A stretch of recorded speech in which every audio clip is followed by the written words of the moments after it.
Assalamualaikum warahmatullahi wabarakatuh. Kembali bersama saya Bung Sam, Ketua DPN Sasak Integrity Watch. Pada kesempatan ini kita akan bahas terkait hasil analisa daripada rekan-rekan tim kami dari Sasak Integrity Watch, di mana ada analisa hukum terkait permasalahan dana bantuan sosial atau bansos senilai 40 miliar di Kabupaten Lombok Timur. Potensi-potensi hukum yang dapat muncul akibat dari bansos tersebut itu pertama, yaitu tidak dibahas di DPRD, namun dimasukkan ke APBD Induk 2025. Ini tentunya melanggar asas transparansi dan akuntabilitas penganggaran berdasarkan Undang-Undang Nomor 23 Tahun 2014 tentang Pemerintah Daerah dan Permendagri Nomor 77 Tahun 2020 tentang pedoman teknis pengelolaan keuangan daerah. Setiap program dan anggaran yang dimuat dalam APBD harus melalui pembahasan bersama antara eksekutif dan legislatif, yaitu DPRD. Berikutnya, potensi penyalahgunaan wewenang. Ini abuse of power, yaitu memasukkan anggaran tanpa persetujuan DPRD dapat dikualifikasikan sebagai pelanggaran tata kelola keuangan daerah yang dapat berimplikasi hukum, pidana, dan administrasi. Yang kedua, pengkondisian dalam tender.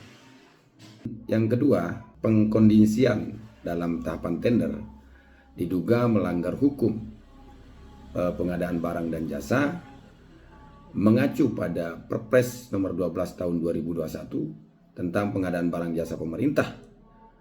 Pengkondisian tender dapat dikategorikan sebagai persekongkolan tender atau praktik fraud, yaitu potensi tindak pidana korupsi jelas jika ada pengaturan pemenangan tender atau markup dalam proses tersebut, maka bisa melanggar Undang-Undang Nomor 31 Tahun 1999 junto Undang-Undang Nomor 20 Tahun 2021 tentang pemberantasan tindak pidana korupsi, khususnya terkait perbuatan merugikan keuangan negara.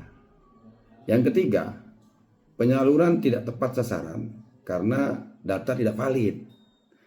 Ini melanggar prinsip keadilan sosial dan perundang-undangan terkait bansos, yaitu penyaluran bansos wajib berdasarkan data yang akurat dan terverifikasi sebagaimana diatur dalam Permensos nomor 3 tahun 2021 tentang DTKS, data terpadu kesejahteraan sosial. Terus berpotensi menyebabkan kerugian negara jika bansos disalurkan kepada pihak yang tidak berhak. Maka hal ini bisa dianggap pemborosan anggaran dan masuk dalam ranah korupsi karena tidak sesuai dengan peruntukannya.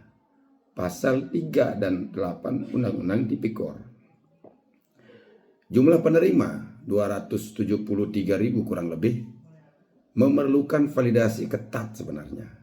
Tanpa basis data yang valid, potensi fiktif sangat besar dan dapat menjadi objek penyelidikan aparat penegak hukum yang kuat ini.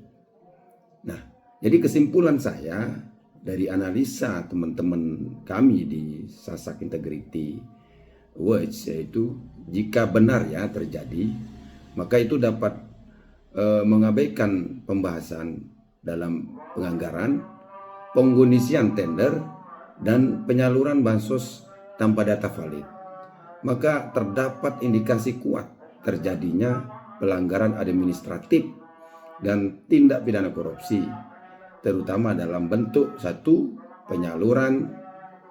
penyalahgunaan wewenang, perbuatan melawan hukum yang merugikan keuangan negara, dan penyimpangan dalam pengadaan serta distribusi bansos. Hal ini berpotensi menimbulkan konsekuensi hukum pidana, administratif, dan politis bagi pihak yang terlibat.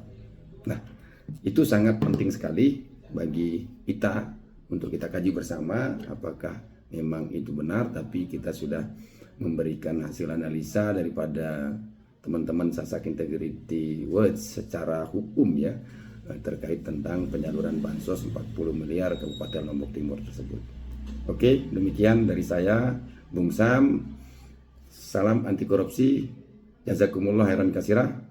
Assalamualaikum warahmatullahi wabarakatuh.